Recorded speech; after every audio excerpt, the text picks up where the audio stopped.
there was this thing I was going to try to accomplish. I don't want to get into any details. It's irrelevant, the details.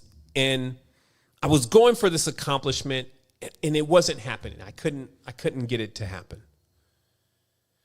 But in the process, even when I was super tired and I felt like I was going to give up, I looked in the mirror and I said to myself, I'm not going to give up. I was looking at this being that we're calling ourselves in the mirror, and I was saying, I'm not going to give up. It was like a moment where it was like I had to take myself back, because there was this other thing that was like, oh man, I'm tired. It's been 3 hours. Clearly this isn't working. And I really needed this breakthrough. And there was a part of me that had to okay, listen, you're trying to make me quit. You're trying to make it so that after this, things stay the same. What I'm doing is I'm trying to create something that's going to change everything.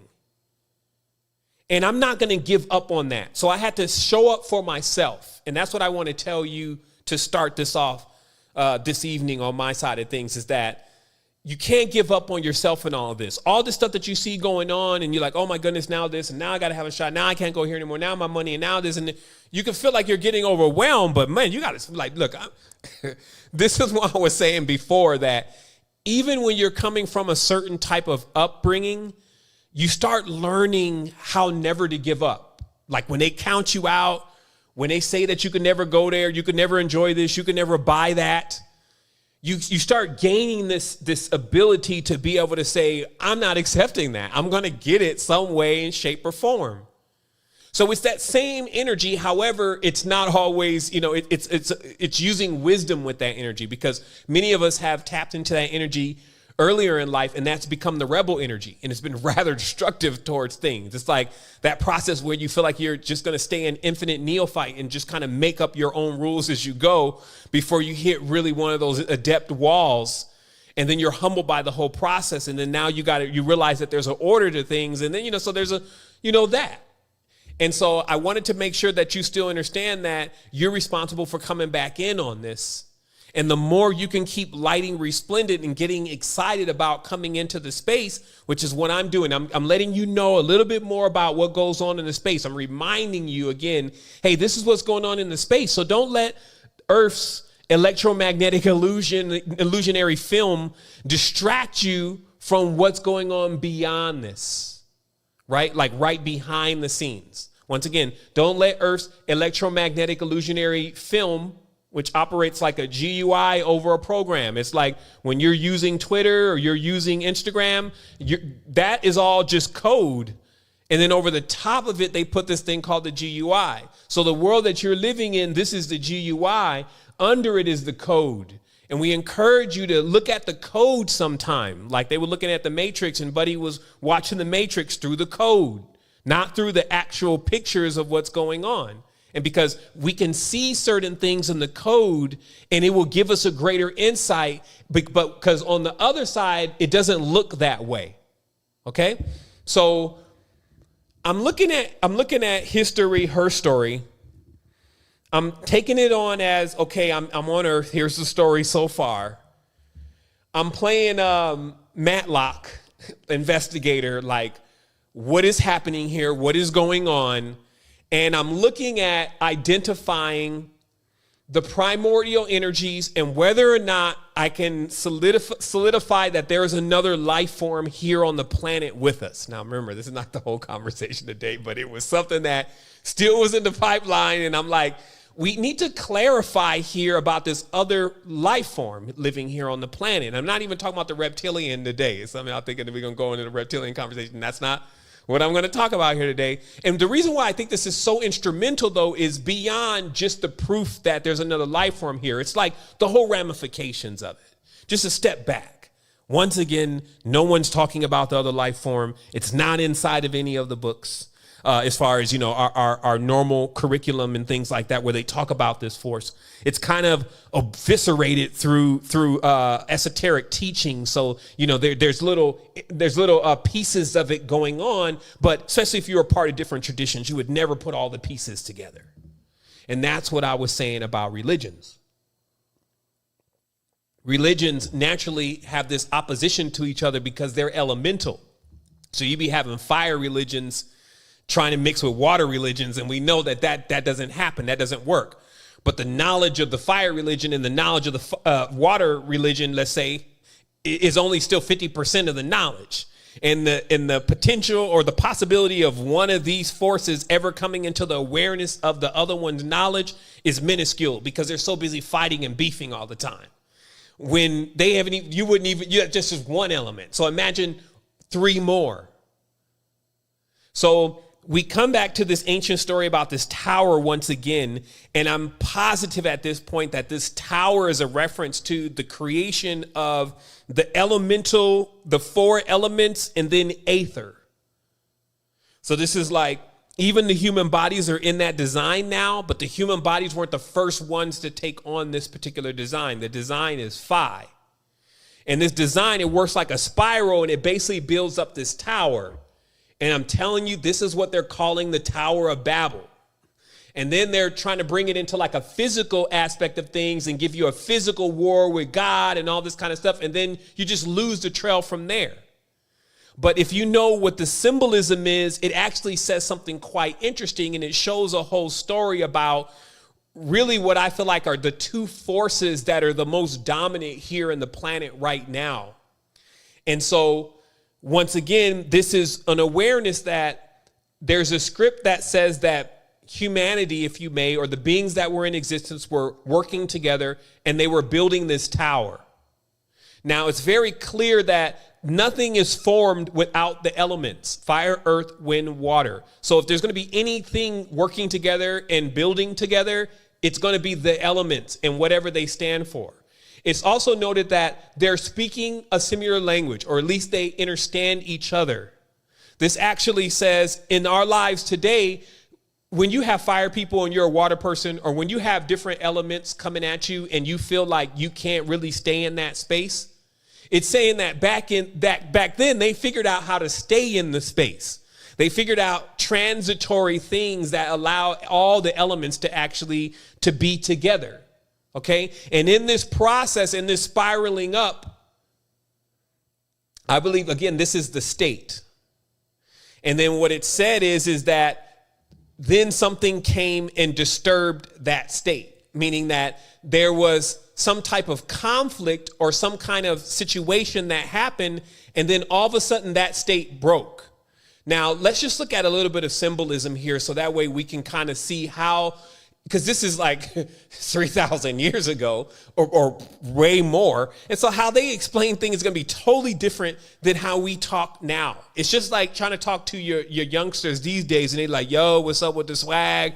You know, was this my beastie and my bestie? And it's like, what the hell are you talking about? It's like you're talking another language. So 2,000 years ago, I don't know, for whatever reason, they just felt like everything should just be described by snakes. It was like they spoke a snake language. So the reality is when they're talking about this tower is being held in this gentleman's hand here, right? And we know that a erect tower means that Kundalini is risen. We already know that the chakras are in themselves almost in like a positive negative polarity. And in the event that they get flipped around, then this tower doesn't rise. And we also know that this is seeming to be the same thing with DNA. That DNA also has this heliacal structure that if parts of it break, which they call junk DNA, then it can't really connect completely, right? So we get that. So now let's watch then, because it seems like now stories get entered into it. And whether these stories are authentic or not, I don't think it should be the argument today. I should just say that, well, if billions of people are believing in this story, it's literally billions, maybe we should kind of just look at the story one moment to see if there could be something going on that we missed. And this is what I brought up the other day. I don't know if it was the right context or whatever. I've been having this thing where I jump in on shows and something goes on, and then I'm like, okay, well, I had something I was about to do. And now here's another thing that we're going to be doing. And that kind of, I won't say it throws me off. I will say it throws me on. But I want to make sure, though, because my goal is to pass a certain level of knowledge and wisdom to humanity on a consistent basis. And what we're looking at here is we're looking at just a statement that is coming from the book of Enoch that it appears that even the Bible corroborates, and that brings in that billions of people that I was talking about, because this is what they believe. And then what I also said is that even in Christianity, it says you should work. In Islam, it also said the same thing. It said you should work to study the mind of God. They said the one who was going to really make it and become the prophet knew the mind of God. So I was like trying to study the mind of God. So even when I apply that today, I just see more and more how this God they're talking about is definitely not what we would want to really be in league with. And this is why. Look what it says. Once again, wherefore have ye the watchers? So we're talking about the watchers here. They left on high the holy eternal heaven, and then they laid with women. They defiled themselves with the daughters of men, and they took wives, and they did like the children of earth, and they begot giants as their sons. And though they were holy and spiritual, and they were living their eternal life, they defiled themselves with this blood of women, and they have begotten children of flesh, which are now the giants, right? So I just want to take that for a moment on a critical thinking level to understand that just from this statement, like, you know how they be like fact checking and all this stuff, and even cancel culture and all this, like, this means that the God does not like the women of earth. And if you can't gather that from these statements, something is wrong, because that continues to be corroborated within even their sanctums. Like women, even in the, let's say, in Catholicism, right? Like women are not allowed to preach. They're not allowed to take on the pulpit. Even in some of the Eastern traditions, women are not allowed to be in the place with men, right? And so we see this thing going on, but it's almost like we drive right by it as a culture. And we're not seeing how this is impacting our culture, because this is like several layers of what would be debasement, which would actually be how you would tear someone's tower down. So if this God specifically is having beef with earth, even if it's addressing others in its league, like, hey, y'all ran down there and hooked up with the cute chicks, y'all shouldn't even be being with those people. They're dirty, they're unclean, you defiled yourselves. Do you see how that would come across? Now imagine again, you have billions of people that are giving energy to that kind of force, right? And not even thinking about it that way. It's just like, it just becomes natural. So the reason why I wanted to bring this up, though, is because now that energy is cooked up, I would have to then, again, Matlock, go determine who cooked up this beef. Is this story real? Is Santa Claus in the sky with a bunch of his elves and always looking down on earth to just make things happen bad for us? Is he really micromanaging like that? I mean, what's going on here? And what we come to is we come to that in history, what I can demark is two very powerful forces that seems like the moment they stepped into this place, it's become all about them.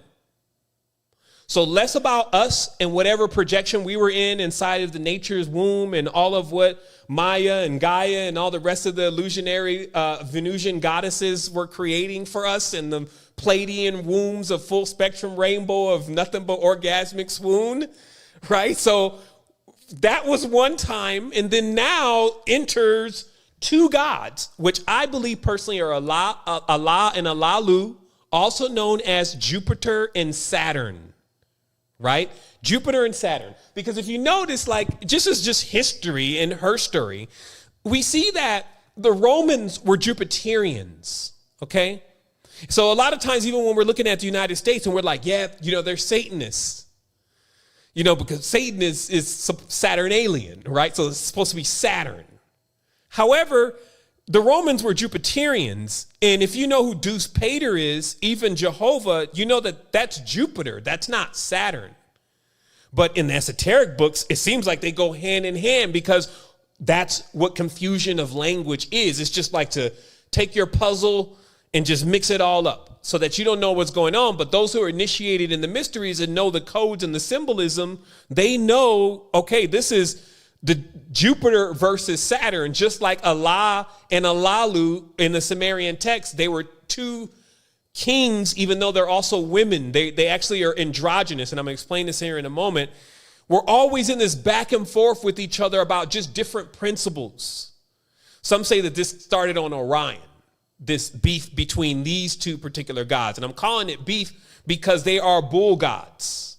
This is what you see, is it as in by bull, or also ball, the ball game, sports, conflict, red, blue team, the whole nine, all of that, God, his footstool, the whole nine, that's all these usual suspects. But I find two forces emerging that I feel like we need to address that internally. Now, in this same text, it refers to a double-edged sword, okay? And we crack that there's two languages. There's Hebrew and there's Arabic. And the difference between these two languages is basically an L and an R in our language, which also symbolically gives us a left hand and a right hand. And we find that while they're coming from the same father, they have different mothers. And in this process, they get entwined in conflict. So we see this today as what we would say, quote unquote, is the Israelis or Israel. And then we see Ishmael. Once again, we're seeing Jupiter and we're seeing Saturn. Now, I want to take this into the ancient setting so you can see how internally with these energies, this is internal stuff. But when the external conflict happens after the confusion, people can't put the tower back together again. And if you remember, what they show with the Tower of Babel is that the Tower of Babel, I think the base pillar was Saturn, and as you go up, then it was Jupiter. So it's saying that if you don't know how to put these two forces back together again, it's going to be like not knowing how to put Humpty Dumpty back together again. It's like you'll never be able to actually structure your entire consciousness because these two forces actually contain the essence of consciousness and creation. So let's put it together. So it's almost like you got a story playing out externally and it looks like two figures are locked in combat. However, internally, which is the better perspective, the meta, which, by the way, Facebook just named their whole organization today. So now the meta is now on the plane. But so it's like that ability for us to say, okay, so here's the elements. When we go to the east, so let me show you this. So I started thinking about this. I'm not sure what started this, but somehow mermaids came to mind again. Mermaids and mermen. Now, bear with me on this because it's like, well, shit, he's everywhere tonight. Like, I'm not sure about this. Like, how do we go from that to mermaids? Watch this. So it comes across again, this mermaid thing. And I got this file, everybody. I have these files in my brain. And anytime something comes up that I can authenticate is something that needs to be looked at and has some truth to it, but there's no supporting knowledge or information that is factual, it will remain in that file. I will never tell you about it. You will never know about it. This is like the room on X-Files. If you were walking in my brain, you'd be like, what is all this stuff? Like, he never talked about this because we never could prove it. And I'm not interested in talking about anything that I can't prove. But I'm telling you, today, we're missing the mermaid thing. And this is becoming the big missing link. Now, nobody take that sound bite and send that to the internet and be like, this is what Seven Bomar's talking about. He's gone, y'all. Because just get the whole piece, okay? So watch this. So remember I told you that I was watching this documentary, right? And they were in Africa and there was these wrestlers, right? And they have these different traditions. And before they go and wrestle, they go and see this kind of witch doctor kind of guy, right? And what they want him to do is kind of bless them to either win the fight or at least not get hurt. And everybody goes and does this. It's like a natural thing. So here comes, I don't know who it was, maybe a documentary, documentary TV or one of those stations, right? So here they come, all in the holy altar with they damn cameras. Now, only in 2021 will this fly. Could you imagine someone in ancient times coming into the temple. Like they were even showing somebody was in the Kaaba the other day, like some sheik, right? He paid to go and get into the Kaaba. Like back in ancient time, you go into the Kaaba, you finna die in the Kaaba today. The Kaaba is too sacred for people to be walking in. But now, HD 4K. So here they are walking into this guy's temple, right? And what am I doing? I'm the observer. So I'm the fly on the wall. I just go lay on the wall and take a look at the whole room. And what we saw is this guy had this huge shrine and everything put together, but it was all centered around this one image that was in the center. And this image, which I do have a picture of, and I'll throw it up later when you've seen this, we've talked about this, was a man, a melanated man, by the way, with a mermaid tail on the back. Okay? And just like that, they pan the camera over, they go back to the wrestling thing. Nobody says anything. Nobody cares because nobody's looking. And that was the first time the foul was started. Like, yo, I can't. They were too serious in there. So the last thing they would be trying to do is worship something that didn't exist. Why would they why would they insist that there's a black mermaid man, a merman, right? So I just put it in the file. Then this next thing happens. I'm listening to Master Yao, Master Morris, okay? So just so you understand, the power, as we're going to be talking about today, as they say, Sat Nam is the highest truth, okay? I'm going to explain to you what all of that really means, because very clearly the highest power is the force of creation, okay?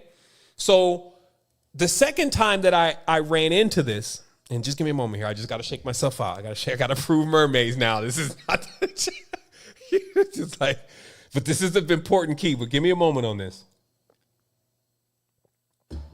So the second time I come into this, I'm listening to Master Yao.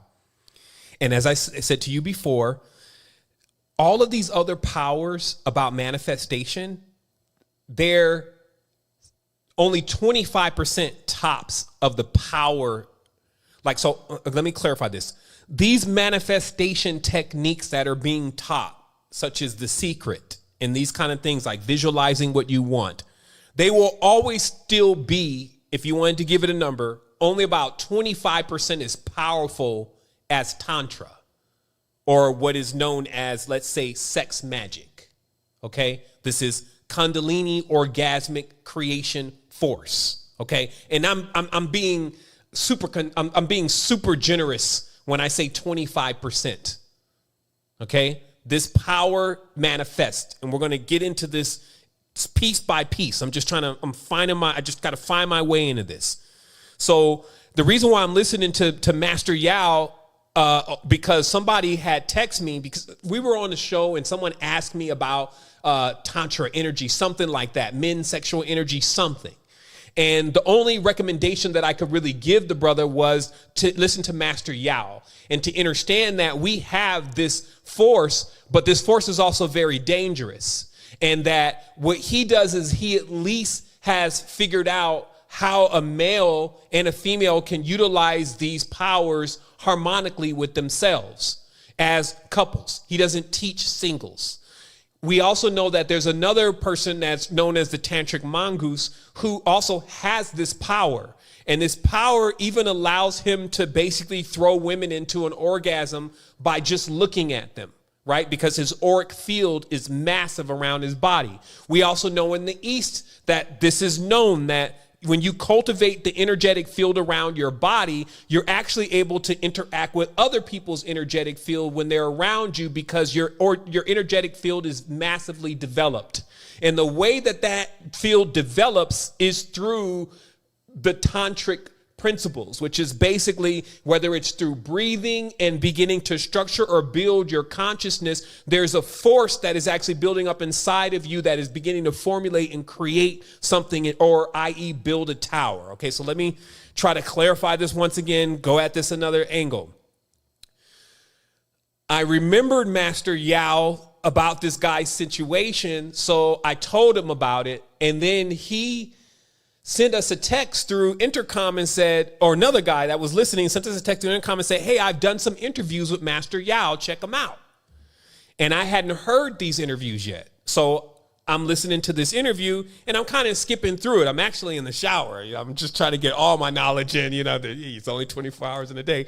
So I'm listening and he starts going on about this negative, this mermaid cult. Okay. He basically explains that about 15% of the women on the planet are from a mermaid clan or are mermaids. And they are the only ones that actually still have the ability to charge males.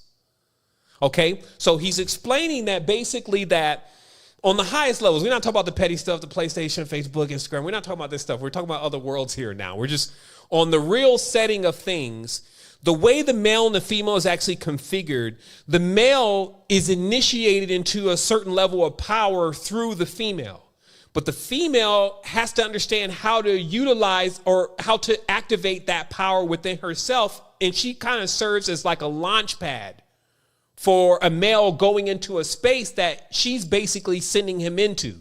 And with these two together doing this, they can not only manifest infinitely, they can also seem to communicate with other vast states of consciousness because they're putting themselves into the same design of those consciousness.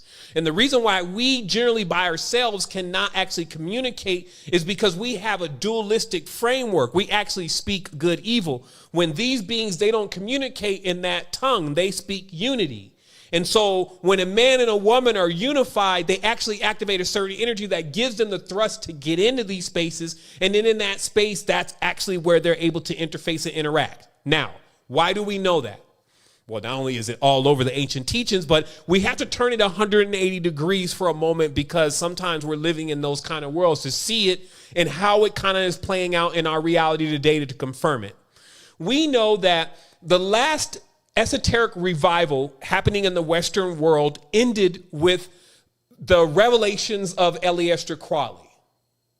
Okay, now just very, very clear. As far as Western occultism is concerned, which is the Society of Magicians in New York, which was started by Houdini, and then also all Freemasonic lodges, mainly the accepted lodges that have an allegiance to the king, all Rosicrucian lodges. And as you know, Rudolf Steiner was the mentor to Adolf Hitler.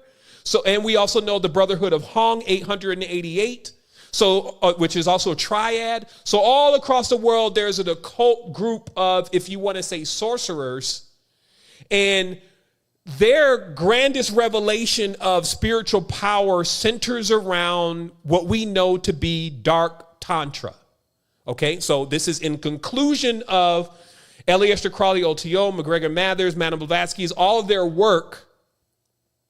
They introduced the Western world to something they discovered in the East, which was called Tantra. But there's different kinds of Tantra. So obviously there's a way to use Tantra in a distorted way. And this is what you're kind of seeing in the world. This is why you can't really turn TV on without getting a booty at you right now. It's like, this is the maximization of the creative force, but inverted. It's just using it externally. Okay? So when we investigate, we find that inside of Freemasonry that there are two ladders, right? One ladder is kind of for the person who wants to do business. The other ladder is for the person who actually wants to learn occult stuff or get into the occult. Once they take the occult ladder, they immediately go into the whole OTO and the Golden Dawn initiate system. Okay? So since the books were published, we know that in the end, what Crowley was doing is dark Tantra, and he had connected with the same beings that even Hitler had connected with, also known as the Green Gloves, and they taught them this dark art Tantra stuff. Okay? But still, Tantra is the highest power. So let me show you how this works. In the East, we now come to a word that seems to guide most people's consciousness in a negative direction known as Satan. And it almost seems like Satan is synonymous for sex. And here's why. Not only do we think that Saturn is the number 6 and 6 is sex, we also have these two events that happen in the biblical tradition, And these two major events seem to control the whole outcome of both of the esoteric and exoteric traditions, and they both involve sex. One of them is the one that I just showed you before, the giants having sexual relations with the women. That's more of the archaic and ancient stuff. Most people don't know what became of that, right? They just know that those spirits still live on the earth today as far as occultism is concerned, right? And then we have another situation, which is Adam and Eve in the garden, right? And them coming together and then creating Cain. So they also have sex, and God's like, yo, who taught you how to have sex? And then also when you go to church, if you want to just take this into just a classical context, when you go to church, clearly it seems like sex is a part of what Satan has going on, okay? So now do you see how we have the first step of correlating why people began to relate Satan to sex? And then since sex is bad, because to create things is bad, which is that's symbolically saying, Satan, who is sexual, is bad. Okay, just follow me here on what's going on, because I'm going to show you how all the creative force was taken from the those that are not initiated in the world. They will always be using, at best, a system that works 25%, which most don't even know that system. That's like projecting, for vision boards, those kind of things, right?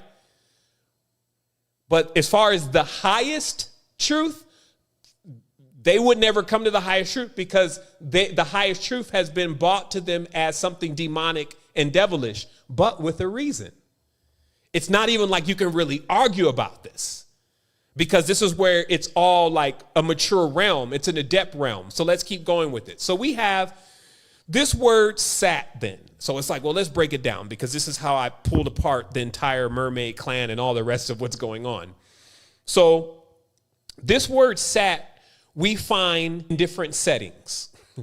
We find sat as being set inside of also called Egypt. And then we also find a sat in, let's say, in the Hindu tradition, in the place of what we would call a guru, even though guru means Jupiter. Okay, so we need to be very clear here that it looks like about 2,000 years ago, all around the world, including in what you're calling Kemet in Egypt, and also even in the Hindu or India and Persia, that the gods switch.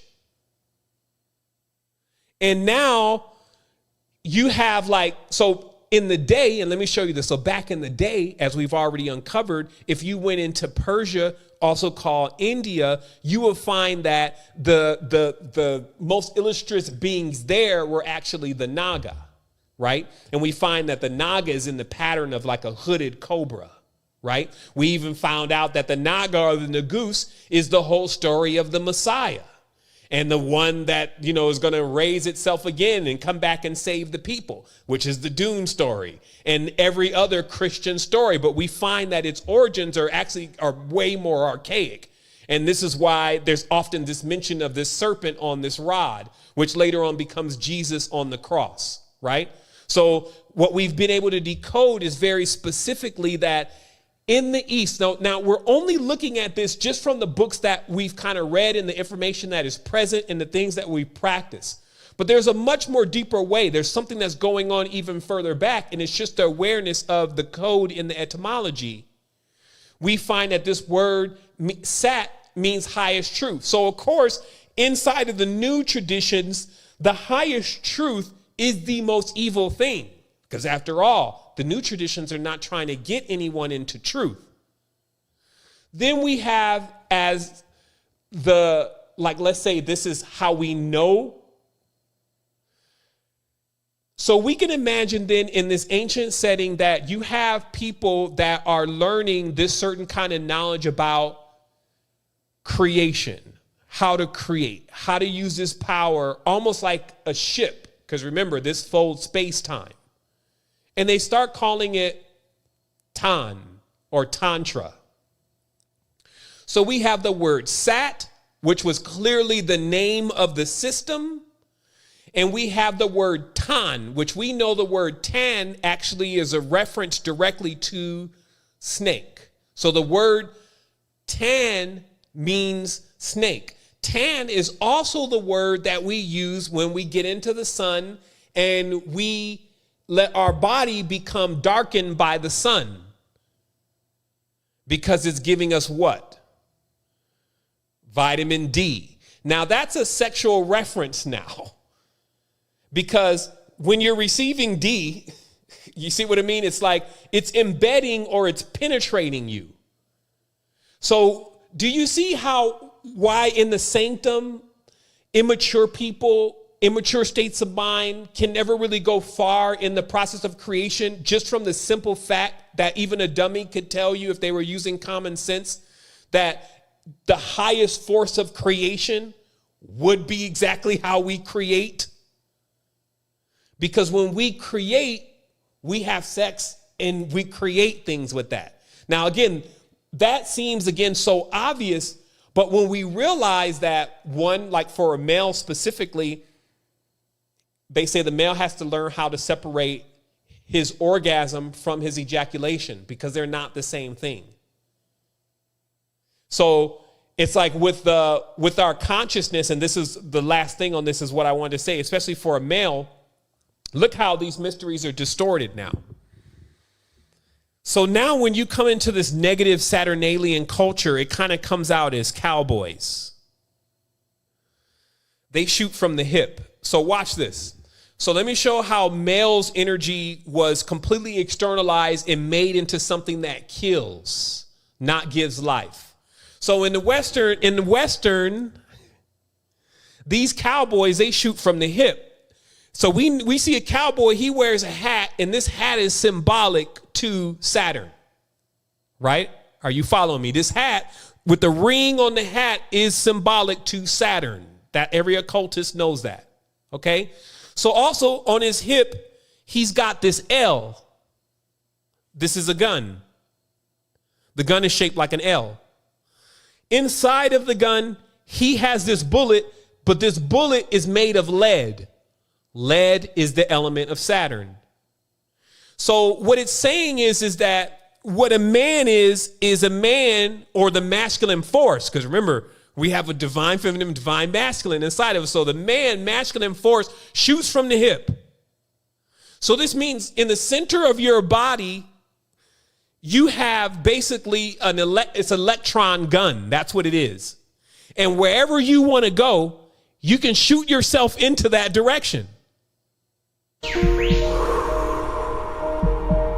You know, the truth is you can't just work people all day. You can't just, they're not robots. You go to work and you make your money to pay your bills and come back home, do it again the next day. Special. People have real needs and they need real connection. And when they don't get that connection, true enough, they can endure. Every day she battles with purpose. But there has to be a moment to where they're able to unpack all of their bags, if you may. It's our unlimited potential. I don't find anything concise enough that we have as a tool or augmentation that we can use right now that's going to give us this kind of information and this kind of knowledge. So this is why, I found that void, and I fill that void with these applications. Free energy technology will spark a spiritual revolution and